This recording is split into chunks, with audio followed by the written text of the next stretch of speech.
Assalamualaikum warahmatullahi wabarakatuh. Perkenalkan, nama saya Mbak Nurul Sukuraini, Magister of Nursing Science. Saya adalah dosen di Prodi S1 Ilmu Keperawatan Universitas Muhammadiyah Semarang. Saya mengampu mata kuliah keperawatan medikal bedah di Prodi S1 Ilmu Keperawatan. Pada kesempatan kali ini saya akan menjelaskan mengenai rencana pembelajaran semester untuk mata kuliah keperawatan medikal bedah 3. Mata kuliah keperawatan medikal bedah 3 ini merupakan mata kuliah inti yang ada pada mahasiswa di semester 5. Ada beberapa prasyarat untuk mata kuliah ini, yaitu mahasiswa sebelumnya sudah harus melalui mata kuliah keperawatan dasar, mata kuliah IDK 1, mata kuliah KMB 1, dan mata kuliah KMB 2. Bobot SKS pada mata kuliah keperawatan medikal bedah 3 ini ada 3 SKS yang terdiri dari 2 SKS teori dan 1 SKS praktikum. Deskripsi pada mata kuliah keperawatan medikal bedah 3 ini, fokus mata ajar ini adalah pada pemenuhan kebutuhan klien dewasa dengan gangguan sistem muskuloskeletal, integumen, persepsi sensori, dan persarafan. CPL pada mata kuliah KMB 3 ini ada terdiri dari 3 CPL yang meliputi CPL 4, yaitu mampu memberikan asuhan keperawatan serta profesional pada tatanan laboratorium dan keperawatan, baik klinik dan komunitas, untuk meningkatkan kualitas asuhan keperawatan dan keselamatan pasien. Kemudian CPL yang kelima, mampu melaksanakan edukasi dengan keterampilan komunikasi dalam asuhan keperawatan dan informasi ilmiah, serta yang terakhir CPL 9, yaitu mampu meningkatkan keahlian profesional di bidang keperawatan melalui pembelajaran seumur hidup. Sedangkan untuk capaian pembelajaran mata kuliah ada 5 CPMK yang terdiri dari CPMK yang pertama, yaitu mampu mensimulasi kelolaan asuhan keperawatan dengan kasus gangguan sistem muskuloskeletal, integumen, persepsi sensori, dan persarafan dengan memperhatikan aspek legal dan etis. Kemudian CPMK yang kedua, mampu melakukan simulasi pendidikan kesehatan dengan kasus gangguan sistem muskuloskeletal, integumen, persepsi sensori, dan persarafan dengan memperhatikan aspek legal dan etis. CPMK yang ketiga yaitu mampu mengintegrasikan hasil-hasil penelitian ke dalam asuhan keperawatan dalam mengatasi gangguan sistem muskuloskeletal, integumen, persepsi sensori, dan persarafan. Sedangkan CPMK yang keempat yaitu mampu mensimulasi fungsi advokasi pada kasus gangguan sistem muskuloskeletal, integumen, persepsi sensori, dan persarafan. Sedangkan CPMK yang kelima mampu mempraktekkan intervensi keperawatan pada kasus gangguan sistem muskuloskeletal, integumen, persepsi sensori, dan persarafan sesuai dengan standar yang berlaku, berpikir kreatif dan inovatif sehingga menghasilkan pelayanan efektif dan efisien. Baik, kita akan melihat interaksi dengan mahasiswa dalam proses skill lab pemeriksaan tingkat kesadaran dengan menggunakan Glasgow Coma Scale. Ya, baik, Mas dan Mbak sekalian, kita mulai ya untuk kegiatan hari ini. Semua sudah hadir? Sudah. Baik, kita mulai. Bismillahirrahmanirrahim. Assalamualaikum warahmatullahi wabarakatuh. Waalaikumsalam warahmatullahi wabarakatuh. Untuk hari ini seperti kontrak kita akan melaksanakan pembelajaran untuk skill lab pemeriksaan neurologi. Ya, ini di mata kuliah apa? Mata kuliahnya KMB 3, keperawatan medikal bedah 3. Ya, kan ada sistem persarafan di situ. Ya, di pertemuan ini nanti kita akan belajar tentang pemeriksaan neurologi. Ya, yang kemarin kita sudah ketemu di kelas. Ya, untuk activity lab di kelas dengan setting ada activity lab pemeriksaan neurologi yang di dalamnya ada tentang pemeriksaan GCS. Baik, sebelum kita mulai diskusinya, kita awali dengan doa terlebih dahulu. Ya. Mas Danu bisa dipimpin doanya? Bisa.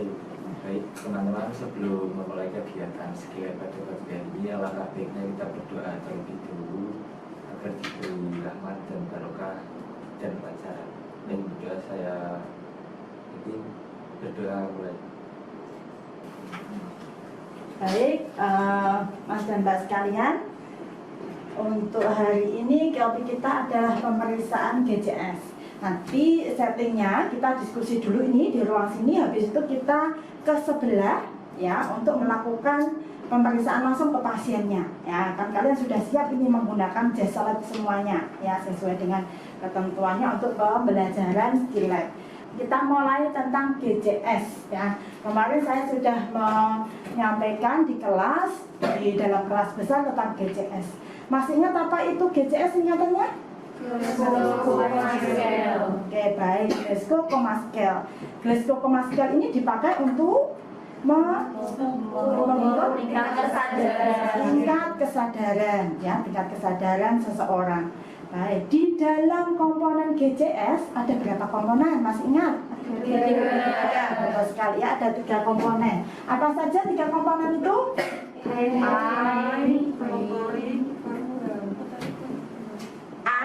Baik, komponen yang satu eye movement. Ya, buka mata. Kemudian yang kedua ada yang verbal, ada yang motorik. Ya, boleh salah satu yang mana dulu? Ya, boleh motorik. Kemudian yang berikutnya adalah verbal. Ada 3 komponen ini di dalam pemeriksaan GCS ya. Masih ingat 3 movement, motorik, dan verbal. Ya, di buku kalian di situ juga ada.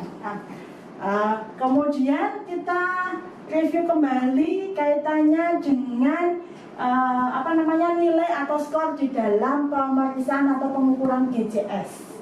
Ya. GCS itu kan penilaian kesadaran secara kuantitatif dengan angka, masih ingat ya? Angka tertinggi berapa skornya? 15. Yang artinya standar penuh ini. Kalian semua GCS-nya 15 enggak ini? Ada yang sedang ngantuk-ngantuk? Ada yang. Baik, 15. Kemudian yang terendah adalah 3. Artinya pasiennya koma ya.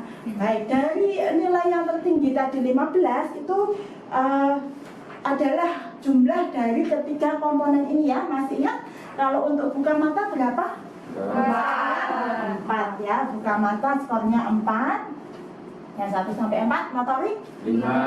Motoriknya 5 mana? 6 ya, motoriknya 6. Kemudian verbalnya 5. Verbalnya 5. Baik, verbal 5. Ada pertanyaan? Sudah paham sampai di sini? Ada pertanyaan? Silahkan. Ya. Ibu izin bertanya, Ya. tadi kan untuk GCS sendiri kan ada 3 tandanya, ada movement, motorik, dan verbal. Lalu untuk penilaiannya, untuk skor-skornya tadi kan paling tertinggi ada 15, lalu terendah ada 3. Untuk skor yang lainnya dari 4 hingga 11 itu apakah ada kategorinya sendiri atau bagaimana Bu? Oke, baik. Tentang penilaian dari skor GCS ya. Di dalam skor GCS, nanti ketika kita menilainya, menuliskannya, tidak hanya jumlahnya. Kita tuliskan komponennya. Tadi kan tetap ya, walaupun bisa dialihkan dalam bahasa lain, tetapi untuk penulisan GCS tetap menggunakan EMV. Ya, motorik, ya, EMV. E itu eye movement, M-nya motorik, V-nya verbal. Kita tuliskan tetap seperti ini. Angkanya masing-masing dari komponen tadi kita tuliskan di sebelah huruf singkatannya tadi. Ya, misalkan yang normal tadi GCS 15 ya. GCS 15 itu cara menuliskannya E4, M6, V5. Nah, cara menuliskannya seperti ini. Ya, jadi kita kalau menuliskan GCS-nya 15 karena 15 itu nilai normal, ketika kita tidak menuliskan seperti ini boleh memang. Artinya ketika 15 ya pasti ini. Yaitu atau ketika GCS 3 ya. GCS 3 pasti E-nya berapa? 1, M-nya 1, V-nya 1. Tetapi setelah ini tidak boleh kita hanya nuliskan angkanya tok, GCS-nya 8 tanpa ada keterangan. Ya, tanpa ada keterangan. Ya, jadi nanti kita tuliskan keterangannya, E-nya berapa, M-nya berapa, V-nya berapa. Ya. Kemudian tadi ada ini secara kuantitatif dengan nilai atau dengan angka skor GCS-nya. Secara kualitatif tadi ada, kemudian dengan yang 15 itu kompos mentis, yang 3 itu koma. Nah, kemudian di atasnya skor di atas 3 misalnya skor 7 ya itu cokoro koma. Nah, itu ya. Kemudian di bawahnya 15, 14, 13 pasiennya somnolen ya, ada seperti itu. Sekarang kita bersiap-siap ke pasien untuk melakukan secara langsung pemeriksaan atau pengukuran tingkat kesadaran dengan menggunakan GCS. Jadi langkah pertama kita harus cek kondisi pasiennya. Ya, nanti kalau kita ngecek kondisi pasien, misalkan tadi kan kita sudah diskusi kemarin di kelas juga sudah diskusi kasus gangguan gineologi, misalnya tadi stroke, pasien ada kelemahan anggota gerak sebelah kiri, di catatan itu kan ada. Jadi ketika kita nanti melakukan ke pasiennya kita tahu, oh yang sebelah sini ini ada kelemahan, sehingga ketika kita mau mempersonalkan kita pakai sisi yang sehat, nah, yang tidak ada masalah. Oke, selamat pagi, assalamualaikum. Nah, kita cek identitas pasien sesuai apa tidak. Kalau sudah sesuai, ya sesuai dengan prosedur, walaupun pasien tidak sadar, kita tetap harus menyampaikan. Ya. Mas Yuga, hari ini saya perawat Muri akan memeriksa Mas Yuga ya, akan memeriksa tentang tingkat kesadaran. Ya, nanti ada beberapa hal yang saya lakukan, mungkin saya megang-megang, saya memberikan stimulus nyeri. Ya, kalau ada keluarganya kita jelaskan ke keluarganya. Nanti kalau kita tidak jelaskan ke keluarganya, kita ke pasien tahu-tahu tadi kan kita memberikan stimulus nyeri ya, baca di sini, keluarganya tidak diberi penjelasan, kira-kira ada kemungkinan apa nanti? Curiga, paham loh. Kenapa pasiennya kok dipancet-pancet, disakiti? Ya kan jadi kesakitan nanti ya. Nah, itu harus kita jelaskan ke keluarganya. Ini kebetulan sedang tidak ada keluarganya, sedang keluar ya. Berapa lama waktunya? 10 menit. Nah, bangun Mas juga. Nah, belum sampai 10 detik sudah buka mata. Nah, berarti nilainya adalah 2. Nah, buka matanya 2. Oke. Kalaupun pasiennya misalnya buka matanya tadi cuma sebentar, habis itu kemudian merem lagi, tetap kita nilai 2 apa tidak? Iya. Jadi respon terbaik yang diberikan oleh pasien itu sudah kita anggap iya, sudah kita rate, kita nilai seperti itu. Baik, buka mata berarti skornya 2. Sekarang kita lanjut ke motoriknya ya. Nah, Mas juga ya, minta tolong coba Mas ini lengannya digerakkan ini Mas. Ya, yang saya sentuh ini gerakan. Ya, diam saja tidak ada respon menggerakkannya. Berarti asumsinya yang motor nilai 6 tidak bisa. Kita turun, kita berikan ya, stimulus nyerinya ya. Stimulus nyerinya. Oke, stimulus nyeri sama seperti tadi 10 detik. Kita lihat. Oke. Ada gerakan. Gerakannya apa ini? Menjauh. Apa gerakannya? Ya. Baik, kalau kita belum yakin, boleh kita ulang. Nah, misalkan, aduh, ini apa nih ya tadi? Mau kok kita maaf bahasa Jawa saya sering muncul ya. Asli orang Jawa itu memang begini ini. Nah, kaknya tangannya tadi ketika ini menjauh atau itu yang malah yang ekstensi abnormal ya, kok saya kurang yakin, boleh kita ulang ya, asal kemudian tidak kemudian 10 kali sampai 100 kali ya, tidak boleh itu misalkan ya, kita ulang sekali lagi misalkan ya.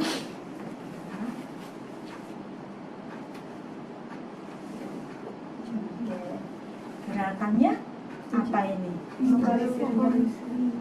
Melokalisir nyeri atau menjauh dari nyeri. Ya. Kalau pasien melokalisir nyeri, biasanya ada gerakan yang menuju ke tempat nyeri. Kalau ini gerakannya ekstensi. Kalau ekstensinya apa? Kakinya tadi. Kakinya Jadi ada gerakan memutar. gerakan Seperti memutar. yang dia- Oh, kakinya ada gerakan memutar ke keluar. Iya. Gerakan memutar keluar ya. Nanti kita catat, kita berikan kalau kita ragu, kita catat dulu boleh di situ. Tadi kan di catatan kita yang kita baca dari CM pasien itu mengatakan pasiennya pos cedera kepala, itu saja ya. Kemarin memang ada catatannya mengalami penurunan kesadaran, ya ada penurunan kesadaran, sempat mengalami amnesia juga di situ.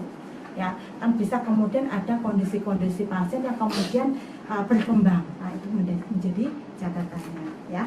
Ini tadi kalau kita lihat dari respon pasiennya, bisa kita anggap pasiennya, oh apakah yang bergerak kok tidak tangannya ya ini? Apakah di tangan pasien ada sesuatu yang bergerak? Tadi kan tubuh pasien dan kaki misalkan. Saya malah tidak begitu, saya fokusnya ke atas ini, tidak begitu mencermati posisi yang ada di kakinya. Ada gerakan di kakinya. Nah, itu. Siapa tahu tangannya pasien ternyata ada masalah. Kita bisa beri data seperti itu. Seperti gerakan menjauh dari nyeri atau gerakan ekstensi yang abnormal tadi. Nah, itu. Nah, nanti itu bisa jadi catatan. Kemudian yang berikutnya kita verbalnya kita tanya pasiennya. Mas Yuga namanya siapa? Ya, kok Mas Yuga? Mas, sudah dulu sebutkan nama. Namanya siapa? Namanya siapa? Jatuh. Hah? Ya. Mas Yuga rumahnya di mana? Tinggalnya di mana? Di kota apa? Jatuh tadi. Oke, baik. Kalau pasiennya kita tanya tadi namanya, tempat tinggalnya, orientasi orang dan orientasi tempat, jawabannya tadi jatuh di situ, tadi ini di situ, gitu ya, di depan situ, bilangnya begitu. Kalimat yang keluar dari mulutnya tadi masih bisa kita pahami? Masih. Tapi nyambung enggak? Berorientasi enggak? Tidak, ya tidak berorientasi. Oke. Ya, kalau sudah selesai, kemudian kita selesaikan tindakan ke pasiennya, kita rapikan kembali pasiennya. Siapa tahu tadi ketika ada gerakan, ada postur tubuh pasiennya yang kemudian bergeser. Ya, kita rapikan kembali, kemudian kita menuju nanti ke CM-nya kita dokumentasikan ya. Berarti E-nya tadi berapa pasiennya tadi? 2. Buka mata dengan nyari. Kemudian nilai kemudian motoriknya antara 4 dan 2. Nah, berarti ini menjadi catatan, nanti kita cek datanya dengan konfirmasi dengan dokter dan lainnya.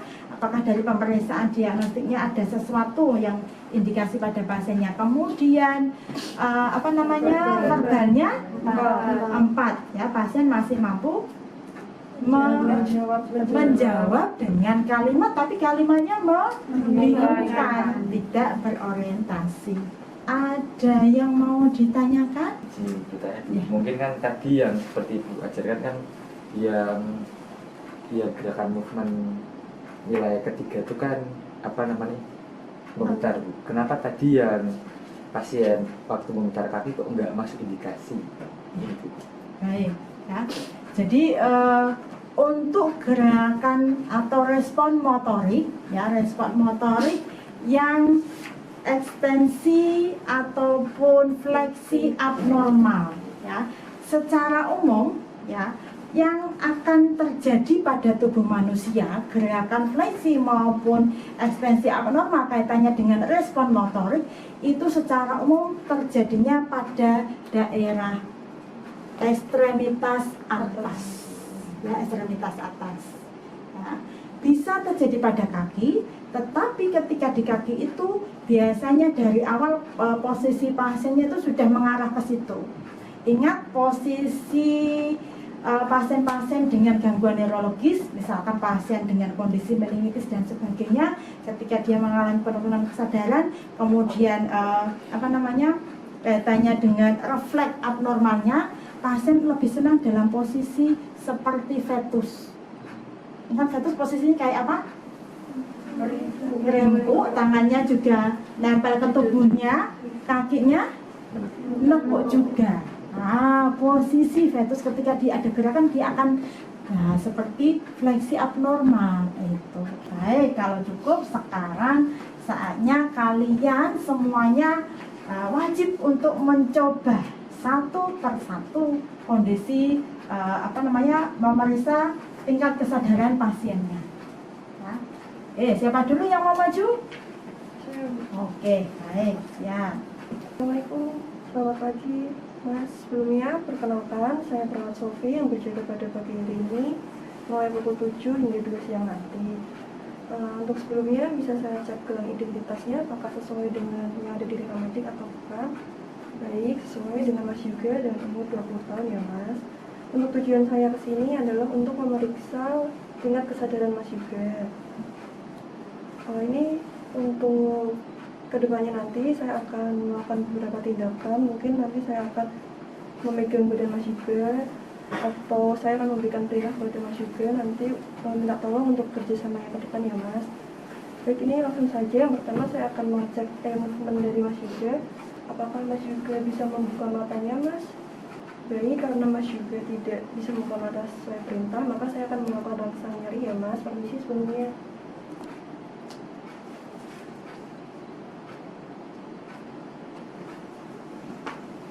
Karena sudah saya beri rangsang nyeri,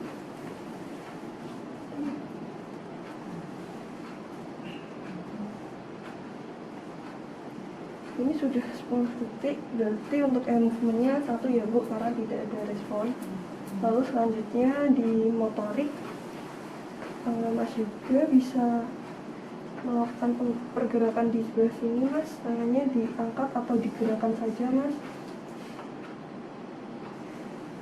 Tidak ada Bu, berarti ini langsung untuk yang nyeri ya Bu. Ini Mas, di rangsang nyeri juga tidak ada, berarti untuk motoriknya 1 ya Bu. Lalu untuk verbalnya, karena tadi movementnya 1 dan motorik 1, apakah dilakukan verbalnya Bu? Tetap harus dicoba.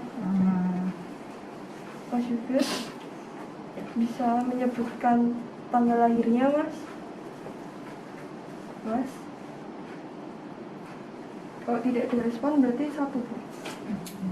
Jadi untuk movementnya 1, motoriknya 1, dan verbalnya 1. Ini nilai GCS-nya berapa tadi yang dilakukan Sofi? Movement 1, motorik 1, verbal 1, totalnya 3. Ya, bagaimana teman-teman yang lain? Ya, apa? Hasilnya Bu. Hasilnya? Betul, tepat. Tadi sudah mengamati kan? Iya. Jadi nilai GCS pasiennya adalah 3. Ya, 3 yang E1, M1, V-nya 1 tadinya, yang artinya pasien koma. Ya, saya Perawat Danu. Di sini saya menjaga dari sisi pagi, Pak. Lalu Pak, tujuan saya ke sini adalah untuk melakukan pemeriksaan tingkat kesadaran. Nanti untuk prosedurnya sendiri nanti saya mungkin akan memberikan sendiri, memberikan pertanyaan kepada Bapak, dan untuk waktunya sendiri sekitar 5-10 menit Pak. Jadi Pak, untuk selanjutnya ke movement. Bapak apakah bisa menggerakkan tangan Bapak? Bisa dari Bergerak. Coba diulang lagi. Bapak apakah bisa menggerakkan kedua tangan Bapak?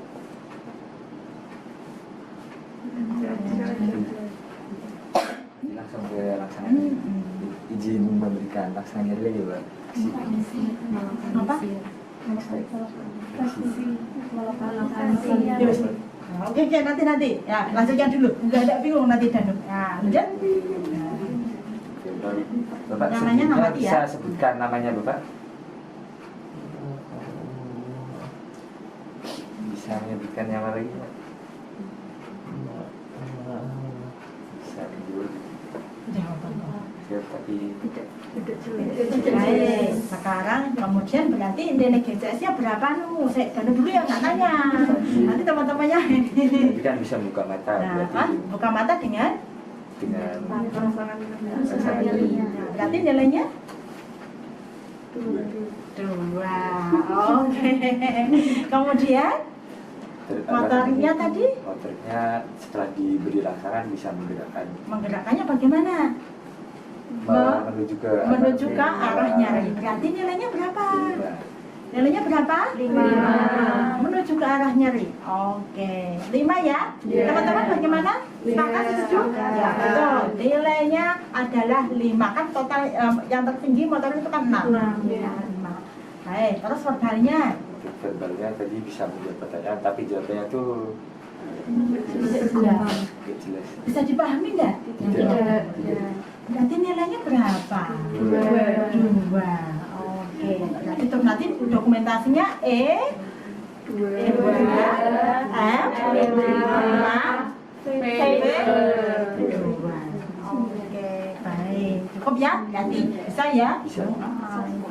Kalau kemudian tadi Danung ketika saya fokus ketika Danung meminta pasien untuk menggerakkan katanya motoriknya. Tadi Danung mengatakan angkat kedua tangannya. Bilunya ada kata kedua tangan. Boleh, sebenarnya boleh dengan kedua tangan angkat semuanya.